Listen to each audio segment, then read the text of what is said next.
Good morning, everyone. I think we all really need to start trying to find things to do on a bank holiday Monday, right? This is amazing. How wonderful to walk into Shul and see so many of you here. It really, truly is remarkable. Some of you might know that there's something that's been called the largest growing group in Shul, which is a kind of little coffee club that sometimes takes place on a Shabbos morning. They have nothing. They have nothing on us. This is unbelievable to see this amazing group of people. And I know not everyone could be here today, but it really is amazing to come together to talk about something that's so important to all of us, which is to just come and talk about faith. It really is unbelievable. And sometimes I get a little bit overwhelmed. So as an example, I'm going to talk in a minute about what happened last night in Shul for those of you who weren't here.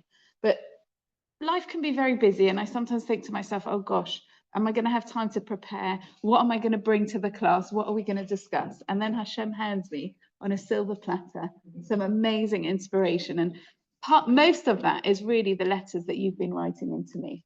So those of you who haven't yet done so, or even those of you who have, please do share, because I think that as much as I can share things that inspire me, and I can share things that I've read and I've learned from, there's nothing that compares to hearing from you the things that you're noticing in your life that give you inspiration, that show you Hashem's presence or make you question Hashem's presence. It really is unbelievable to hear from all of you. And I'm going to be sharing some of those stories today. Miriam. Can I just say that my daughter is my 26-year-old with the airport.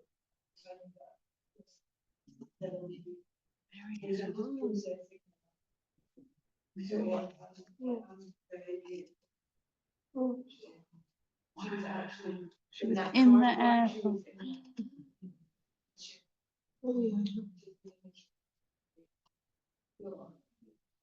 So is she's still there now? She's still there in Israel now? She got out? You know, there's a special blessing she can make, the Hagomel blessing. Yeah, so I can tell everyone about it. And I think someone might have shared in one of the letters.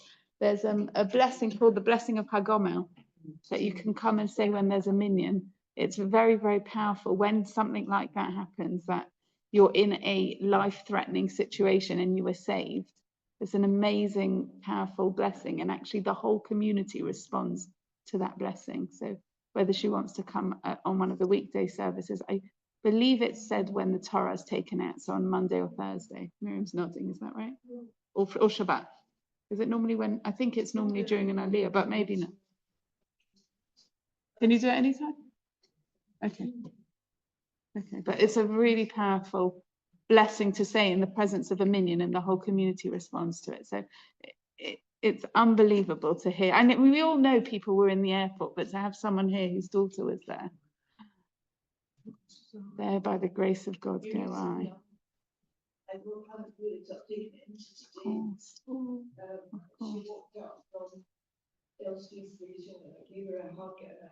didn't really think about it when we were young, but today I realize how fortunate she was.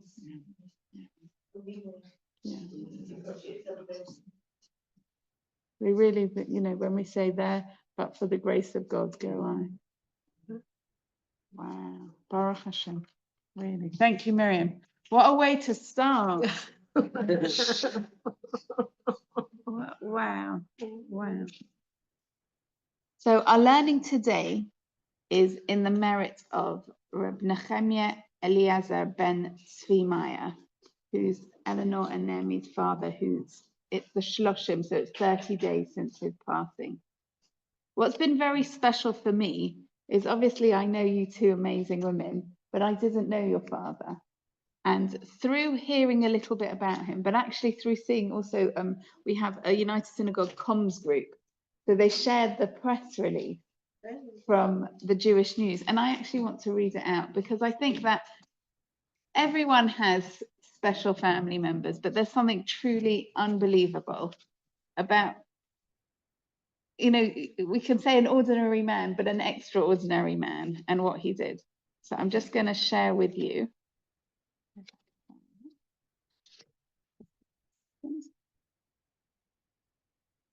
The Shloshim is a special time, so it felt amazing that it's a Monday morning that we can share together.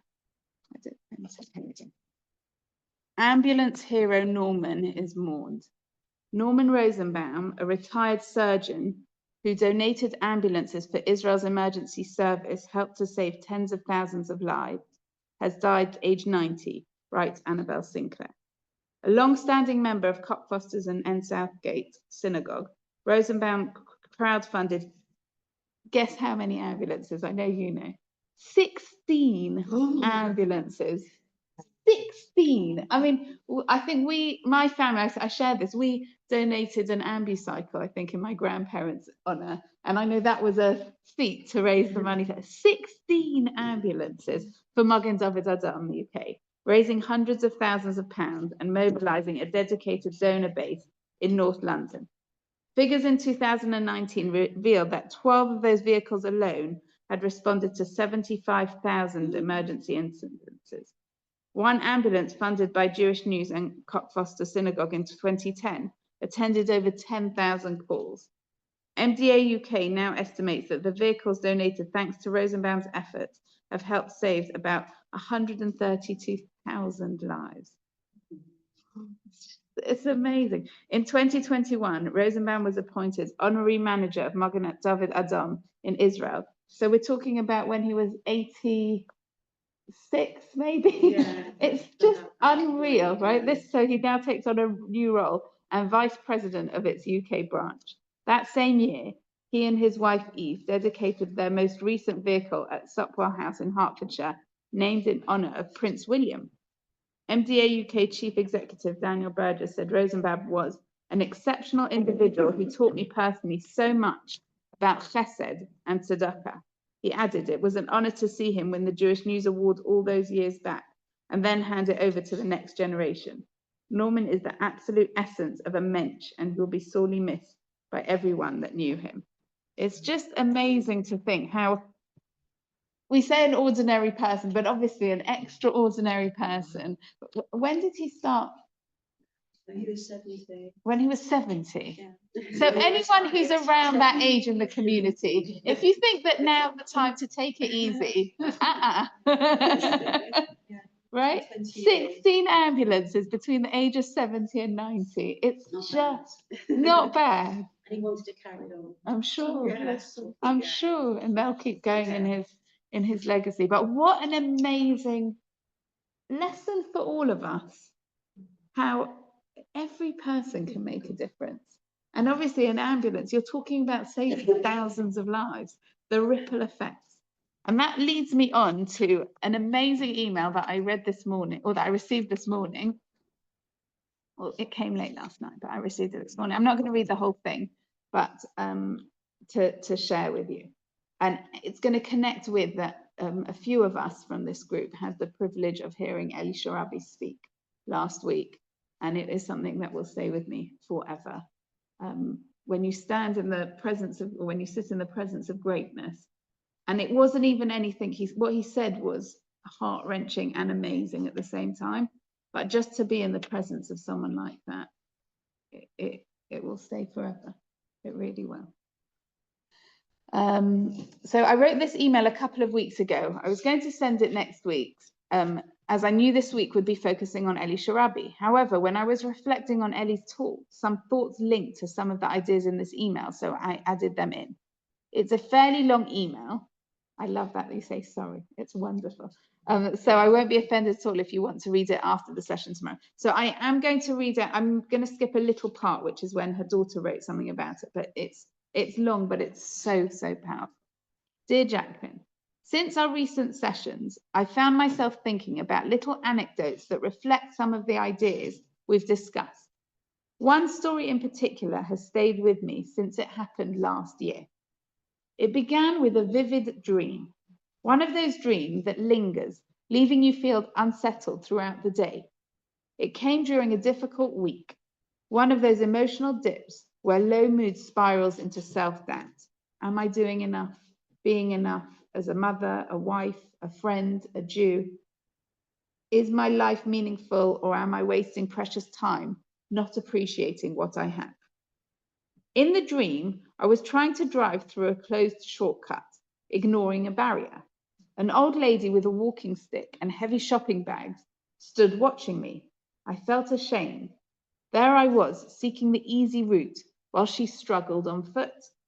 As I tried to turn around, I wound down the window to explain that I wasn't a bad person, but in truth, I wasn't sure I believed it. The shame stayed with me after waking. Still feeling low and a bit snappy, I decided to clear my head with a walk, listening to Staring at the Sun by Irvin Yalom, a book about confronting death anxiety in order to live with greater connection and compassion. As I walked, Yalom spoke about the concept of rippling, the idea that each of us, consciously or not, creates concentric circles of influence that impact others for years or even generations. It's not about leaving a grand legacy, but about leaving behind experiences, gestures, or wisdom that live on in others. He told the story of a woman whose mother had said before dying, "Look for me among my friends." At her mother's funeral, she understood. She could feel aspects of her mother in everyone there, traces that would ripple onward. I love this idea. I thought of the small pieces of wisdom passed down from my parents and grandparents, the moments of love and care that shaped me. I realized that creating ripples doesn't have to happen through grand achievements, but through small, meaningful moments. Tiny gestures can live on in others, sometimes beyond what we ever know. Still lost in thought, I turned onto my street, and there, unbelievably, was an elderly woman with a stick and a bag, holding onto a street sign for support, just like in my dream. She told me she was recovering from a hip operation and had gotten lost on her walk. I offered to get my car and drive her, but she wanted to continue walking. So I said I would accompany her. But by the time we reached my house, she decided to take that lift. On the way, we chatted. She shared that she was 84, recovering from surgery, and determined to regain strength to visit her children in Israel for Pesach, despite everything happening there. Her resilience inspired me. By the time I dropped her at the shops, she firmly insisted on continuing alone. I realized how much she had shifted my own mood. As she got out of the car, she thanked me, saying, "You've done your mitzvah for the day." But truly, I wanted to thank her. She had inspired me and lifted me. It was she who had done the mitzvah. Yalom writes that thanks is sometimes not the point.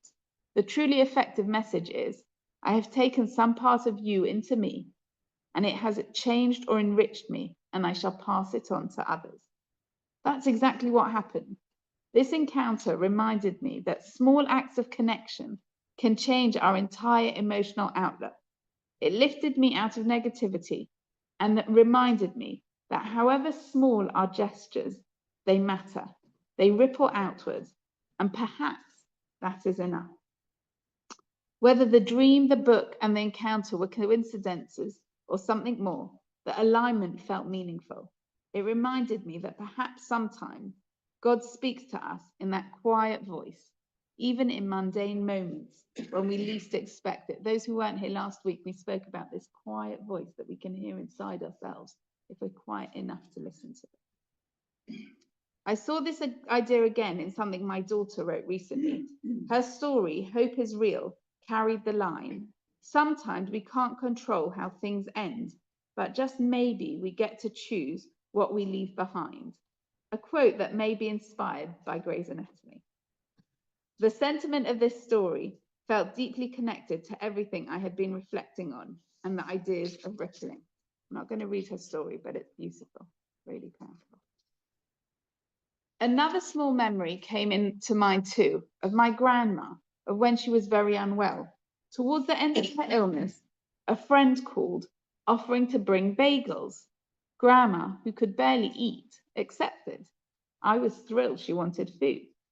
She put down the phone, and I expressed my delight that she wanted some lunch, but she quietly said, "I don't want a bagel, but it will help her to feel she is doing something.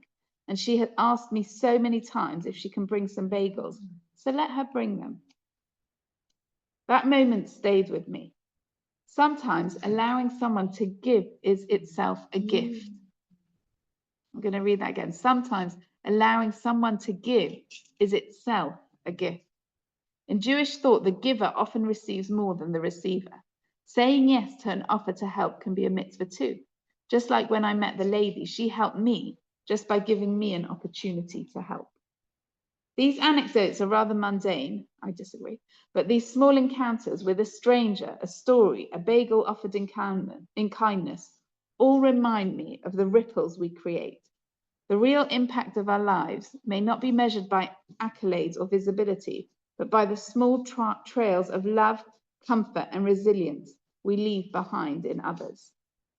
Hope, faith, and connection live not always in grand gestures, but in quiet spaces, helping a stranger, accepting help, listening carefully. We may never see the full impact of our actions, but those ripples continue. In trusting that, I find both faith and hope. Since writing this email, I have attended the Eli Sharabi talk. I have had a lot of thoughts and emotion to process. I considered writing about the event, but I knew I would struggle to find the words after so many deeply moving and inspiring aspects, and I knew you would dedicate our session to much of what we heard. There were a couple of things that stayed with me that linked with the ideas in this email. One was the encounters the hostages had with each other, the impact they had on each other, even in a short space of time and in unimaginable conditions. They were able to offer comfort and inspiration to others. So Eli Sharabi shared with us, he spoke about this, about the impact that Hirsch Goldberg Polin had on him after being with him for only 3 days, and how he inspired him and others to keep going with the quote, "He who has a why can bear any how." This motivated the hostages to ask each other this question daily: what is our why? Rachel Goldberg Polin, Hirsch's mother, spoke about this. She said that her son's words were recited like a prayer by the other hostages he had met. This story captures something profound, how even in horror, humans can offer parts of themselves, strength, courage, and hope that stay alive in others. I'm sure she can see aspects of her son in the hostages who learned from him and were inspired by him. Look for me among my friends. It is again a reminder that our presence can have the ability to really touch others. There are many examples of these moments when hostages were able to give aspects of themselves to others, aspects that will live on as strength and courage in them. There was also a moment during the talk which I will never forget. Eli Sharabi was moving along my row and shaking hands. As he approached me, I knew that I was going to have the greatest privilege of shaking his hand and of saying something to him. But what do I say? How could I possibly express the enormity of what I was feeling in this moment? My sorrow, my admiration, my compassion, my deep respect for his humility and strength. When he finally reached me, he looked into my eyes, took my hand, and I felt the world stop for a moment. His eyes haunted by his horrendous experience, his face in front of me that I had seen on the news, on his hostage poster, the release ceremony, the hate, the humiliation, the pain. I felt honored and humbled to be in a room and part of an outpouring of love and support for this brave man. The applause did not stop for him. It was all we could all do to show our deep admiration. All I could muster in that small but huge moment was a heartfelt thank you, and he nodded, gently moving on. I felt immediately guilty. It didn't feel enough. I wanted to say more, express more, but then a line from my email above came to mind from Irving Yalom. Thanks is sometimes not the point.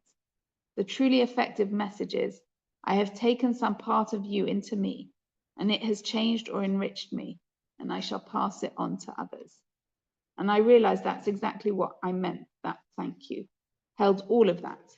I will carry his story with me, and I will pass it on what I have learned. It's the least I can do, and I hope that the ripples of his powerful, inspiring, and emotional talk continue to reach others as they have reached me.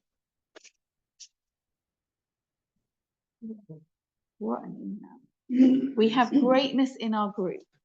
What an inspiration. I sit here and I talk, but amongst us in our community, this is what we have, this is what we share.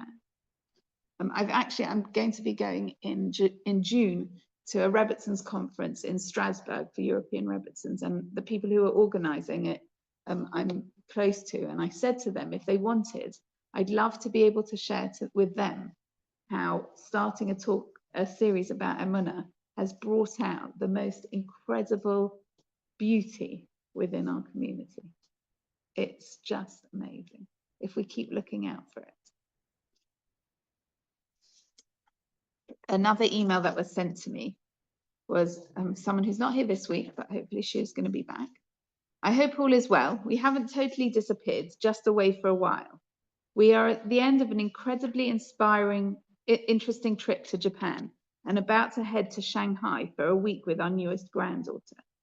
Today, Yom HaZikaron, miles away from any kind of memorial ceremony, we visited some wonderful gardens in a suburb of Tokyo, a complete contrast to the hustle and bustle of the center, with its crowds, noises, and neon lights on the skyscrapers.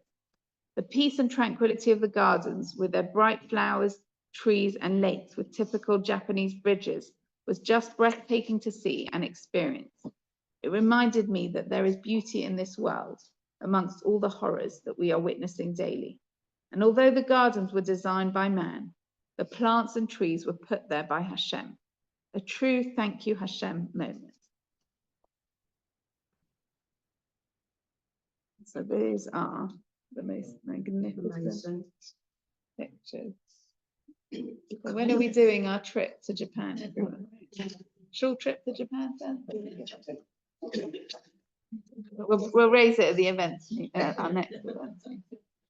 Yeah. It's reflecting on when you reading line, where rooted in giving that you receive. And what they give your words, the root of the word to give and be read. Just read forward to come back. Right, Natan is the word. Excellent. Thank you, Miriam, to give.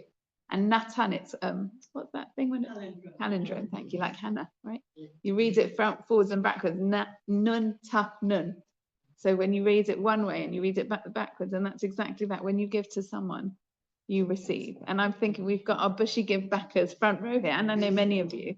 But how amazing it is when people come together and give for the community, and they come, and especially you feel it in the room when people come and make food. I think that sense of, it's wonderful to be able to give to people, but actually you gain, and the people who come along and take part gain so much. So do speak to Linda if you want to join her amazing army of people, because it really does. Obviously, it's important for the community, but actually, if you've heard of the organisation, we sometimes support Gift.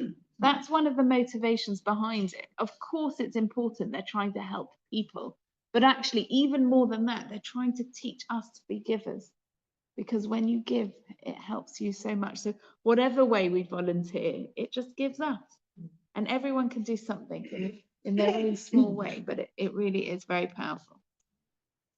I want to share, I mentioned this a few weeks ago, just after Pesach, but I didn't have the script to be able to share it with you, and I have it this week.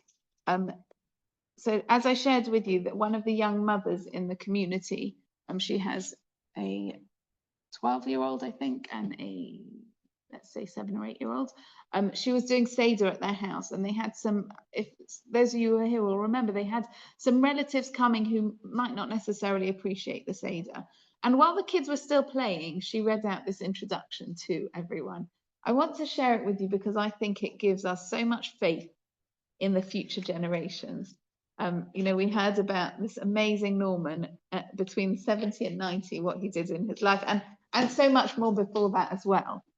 But I think that sometimes we can look and we can say, oh, that's the older generation do things, and we can despair of the younger generation. And for me, for sure, post October the 7th, when you see those amazing dedicated soldiers who are young kids, They're the age of my children. They're the age of your kids. They are young children, and they are dedicating their lives to protect all of us. So I just think that within our community as well, it's so important to focus and to be able to celebrate the inspiration that we can get from all different generations. So imagine that you're at the Seder now, everyone. Okay, I'm going to read out to you this introduction. Welcome. You may have noticed a few little changes to tonight's proceedings, and you may have been one of the people who asked me why. This year, we have decided to follow the rules so much more closely. I hope I can explain to you a little of my thinking now. Tonight, we gather, as Jews have gathered for generations, around a table not only of tradition, but of memory and meaning. The Seder is our sacred reenactment of freedom's first breath, the night we left Egypt, emerging from the grip of slavery into the uncertain light of liberation. But this year, the story feels less like a tale of long ago and more like a mirror reflecting our current pain. Tonight, our Seder plates hold a new item, a lemon. Sour, sharp, jarring to the tongue. We place it there to mark what is bitter beyond words, the hostages still held in Gaza. Each one is a soul torn from their families, a life suspended in fear and darkness. The absence sits at our table like an empty chair no one dares to fill.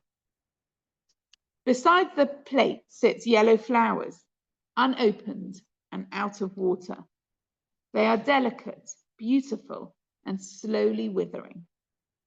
They represent the hostages too, not forgotten, not gone, but waiting, unseen, their lives paused in unbearable stillness. The yellow, once a symbol forced upon us, now becomes a color of unrelenting resolve and aching love. And in these moments, my thoughts turn, as they so often have, to Rachel Goldberg-Polin, a mother, a warrior, a woman whose son Hirsch was brutally taken and whose memory she now carries like fire in her hands. Rachel has become a voice for every hostage, a mother to them all, speaking with strength drawn from ancient wells. She is a hero, not because she chose this path, but because she walks it with unshakable dignity and relentless purpose. In her, we see the pain, courage, and the endurance of every Jewish mother who has held hope in one hand and heartbreak in the other. Tonight, as we tell the story of our exodus from Egypt, we say, in every generation, every person is obligated to see themselves as if they personally went out from Egypt. This is not a metaphor. This is a commandment. This is our moral imperative. Because Egypt is not only a place, it's a condition of the human spirit, when it is shackled, haunted, degraded. And so I have found myself asking, are we not there now? When hatred, old and venomous, rises again in the streets of cities across the world, and I tell my son to hide his Magen David when he leaves the house, are we not in Egypt once again? But Egypt was never the end of our story. It was only the beginning. Because we are people who believe in crossing seas. We are people who carry promises through a desert. We are a people who know how to mourn and dance at the same time. And so tonight, even as we taste the bitterness of marrow and the sourness of lemon, we also taste hope. Hope that freedom will come to those still in chains. Hope that light will return to the dark places. Hope that Israel and the Jewish people everywhere will stand tall, proud, and unafraid. Let us raise our cups, not just to the past, but to the future, to the day when all our captives are home, to the day when Rachel and every grieving parent no longer needs to fight, to the day when next year in Jerusalem is not a wish, but a celebration of wholeness and peace. Chag Sameach, may this Seder bring meaning to our pain and light to our path. I don't know about you, but I wish I would have been at that Seder. What an amazing way. The power of a Jewish mother to set the, she quotes Rachel as her as her heroine, and I'd say this is a woman in our community, another woman in our community, who is a heroine as well, setting her family to understand and connect with the deep, deep traditions. Is that not what we all try to do? Amazing. Amazing. So when Eleanor messaged me and asked if the talk that we did today could be connected to Tikkun Olam and the idea of saving a life, I was thinking to myself, oh, I wonder how that's going to fit in. And then everything, all the letters, all the messages, everything fitted together. It made me think back again, those of you who weren't here with us, and even those of you who were, I don't think I quite acknowledged last week the strength of actually what happens. Sometimes I speak and Hashem puts words in my mouth. I don't know where different ideas come from. I'll prepare something and then something completely different will suddenly come into my mind. And we were learning in memory of someone's brother, and we were sitting together, and I decided to share about a little baby that was having an operation at that time. Two friends of mine, their granddaughter, their children married each other, their granddaughter, and I shared the story, and they'd asked that morning, I happened to see it on their status, that people should say a blessing, the blessing of Asher Yatzah, in with more concentration than you normally would. Asher Yatzah is the blessing we say after we use the bathroom.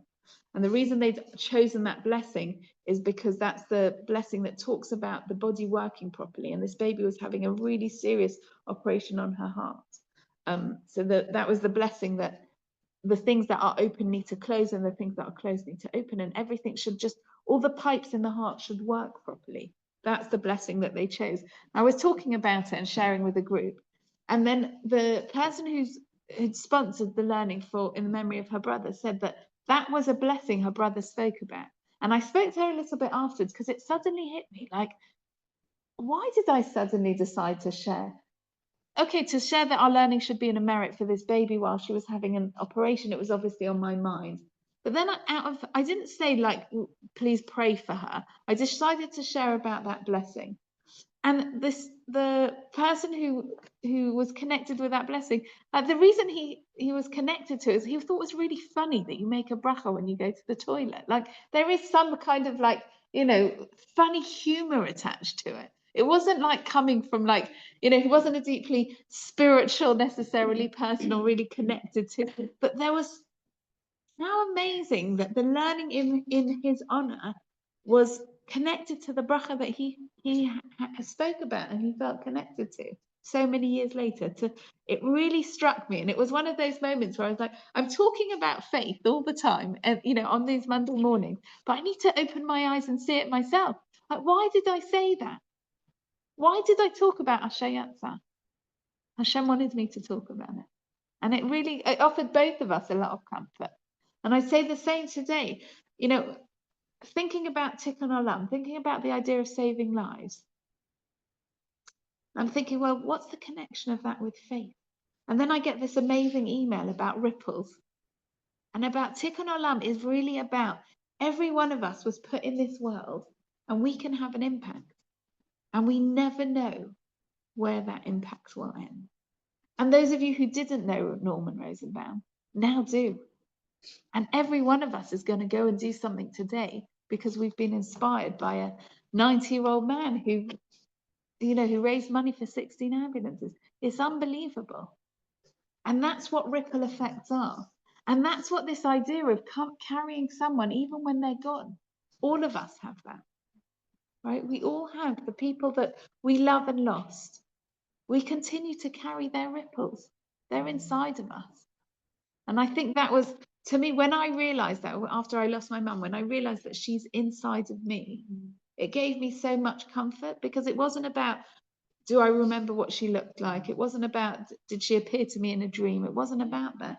It was about, well, whatever I'm doing, it carries those ripple effects. And our actions have the most incredible effect on people that we don't even know. That so many people can come on a Monday morning on a bank holiday. Who knew? When I had to take our son to Edgware because he has feeder this morning, and I was getting the milk, and I was coming back, and I'm thinking, I'm nearly there. I came first in the morning, I turned on the urn, it was all it was all sorts of, I needed to get the milk and I needed to take him to where he was going. And there's these blessed temporary traffic lights. And I'm thinking like, okay, so I'll get there and there'll be a couple of people there. And I walk into Shul and the foyer is full of all of you making this like noise and people trying to get into the car park. It's amazing. The ripple effect. And really the inspiration behind all of this has really been, like we know from the hostages. It really has been from what they've shared with us. It's been amazing. So.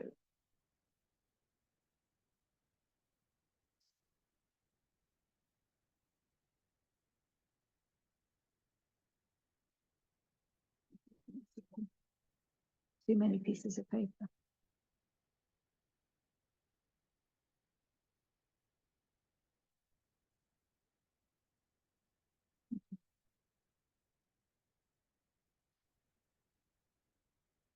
So again, the idea of the impact that we can have. I want to just share one more thing with you, which was an article. I actually heard a little clip of her speaking, but how amazing that Rachel Goldberg-Pollen has just interwoven throughout everything we've spoken about. You know, there's just this presence that keeps reappearing. I was thinking of another issue. Remember on Simchat Torah, Diane Payne chose us to speak about Mark getting. And she's coming to our community. Yes, and she's coming. Oh.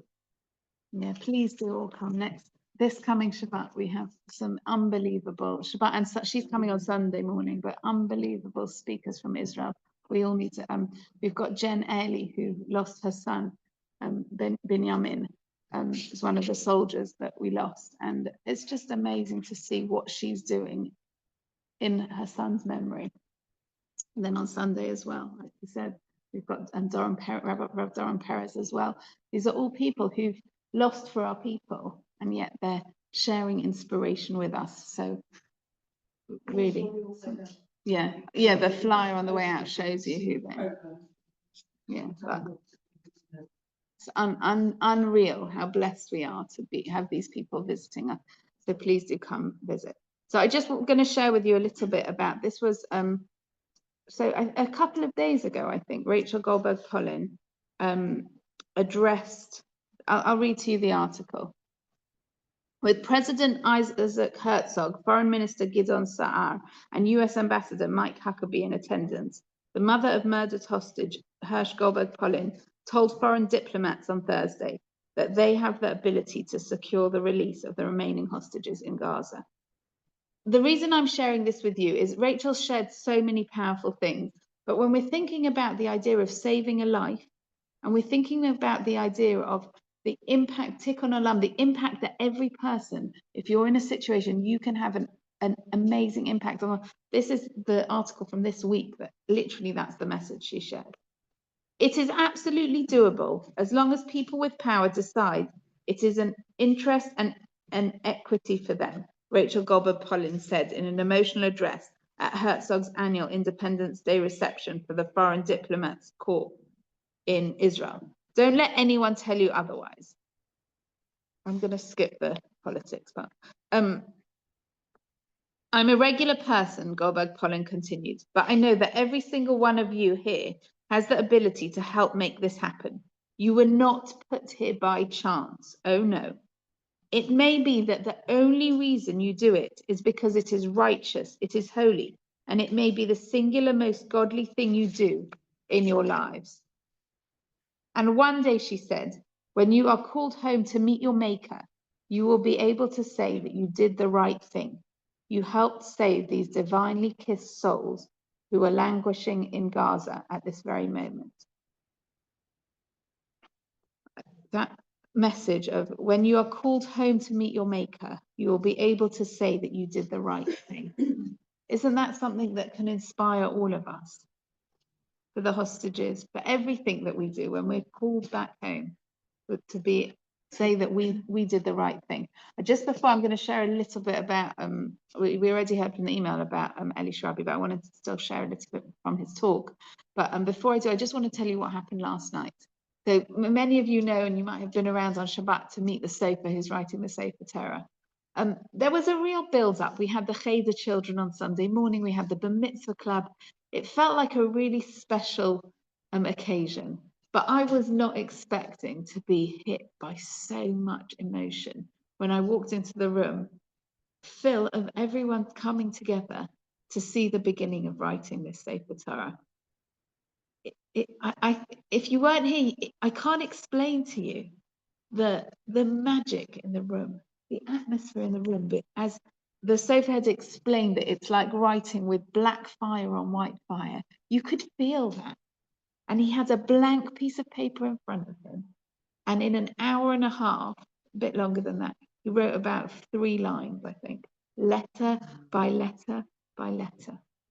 It was magical. He's going to be coming back again. So if you haven't had the opportunity, you can come and you can sit next to him while he writes it. But it was magical. When does he start it? Does he start at the beginning? So he started Bereshit at the beginning. I have a feeling he might have done some other sections because he might have a tradition of the order that he, did he say that? Oh, he did, yeah. When we received the commission and this weekend was fixed for the beginning, said, well, I can't waste these 6 weeks until. Yeah. So the first section of the class, the parchment, there is, and they generally 4 columns wide. So on this one, There's the 3. right-hand side is completely blank because that's the part that we roll onto the next final. Yeah. And then there are 3 columns on that first section, and he knows exactly what fits on each line, what fits on each column. So he knew which would be the last word he would write on that section. So he started, what are we in this sentence? And we thought we can choose through the section to sort of, you know, so he literally started, you know,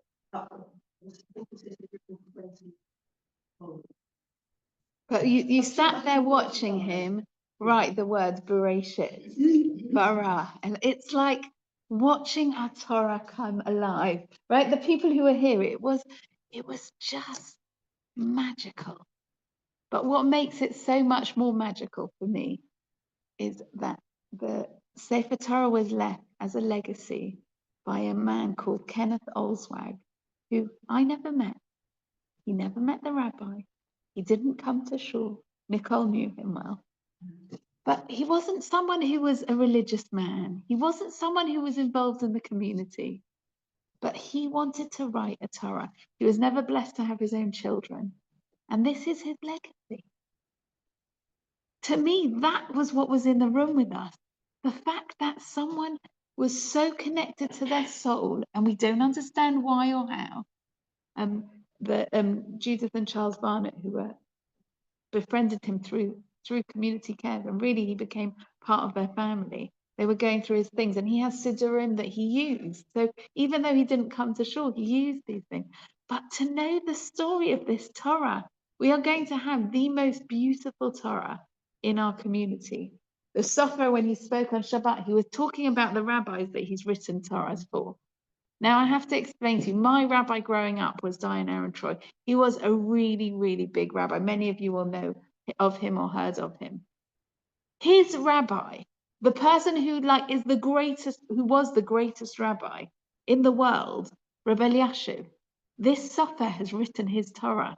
Like that's not normal. I'm sorry, it's to have, and we didn't know this when we chose the Sofer. He has beautiful writing and he was recommended, but we didn't know how special this man was. Rebbe Eliashiv's son-in-law was called Reb Chaim Kanievsky. When Rebbe Eliashiv died, he became the Gadol Hadar. It's called the greatest in the generation. And these aren't people who say, I'd like to be president, right? These are the most humble people who don't want any fuss, and they're forced into being the person that everyone turns to for blessings. And I was blessed. I was very privileged to get a blessing twice from his wife, who's not alive anymore. But she held my hand and she looked into my eye. I cannot explain the greatness of this woman, who was actually Rebbe Yashiv's daughter. Right, because it's his son-in-law. Reb Chaim, they wanted to get him a second pair of tefillin. This Sofer wrote his tefillin. It's unbelievable. And Bushy found this Sofer living somewhere in Manchester. And they are the most wonderful family who just want to get to know all of us. Elchana spent a really long time. I kind of heard the conversations, and David will know as well, and Miriam, trying this software and that software and seeing maybe we'll fly someone in from Israel and will they connect with the community and will they be able to embrace the process? And yes, they write beautifully, but is that really the right fit? And then we found someone who, till he came, we didn't know this, but they just want to get to know our community. She said to me, if it wasn't for her family, her parents all live in, and his parents live in Manchester, they would move to Bushy. He said they just fit. They just loved our community. They fell in love with our community. So supposed to be proud of the women that his wife came and really embraced. Yeah. And a lot of the women said to me that, you know, maybe their husband had been like writing in letters in the Sefer Torah, but he was happy for a woman to sit next to him while he wrote it, so that it was in dedicated to, that was really special. There was a woman who's going to be turning 90 on Shavuot, who came last night, and it's the first time she's ever seen a Torah being written. And she told Elchanan at the end of the evening, I'm not going to be able to sleep tonight. It was so special. So I'm not making all of you jealous who missed it, but next time you come, you definitely want to make sure you're here. It was really, really special. And again, that's this idea of one person's legacy. I'm sure that Kenneth never met this 90-year-old woman. I assume not. And I'm sure that he had no idea by doing what he was doing. I think honestly, even for us in our 14 years of doing communal work, I don't think we've ever been to something that was as special as last night. It was just amazing to be there when and I've been to a lot of Torah dedications, a lot of Torah dedications. At the end, I've never been there when they write that first word. It was really, really magical. Okay, so we're at coming to the end of our time, and I don't want to hold you from all the running around on a Monday, but I am going to share one of the ideas that Ellie shared with us. There were so many.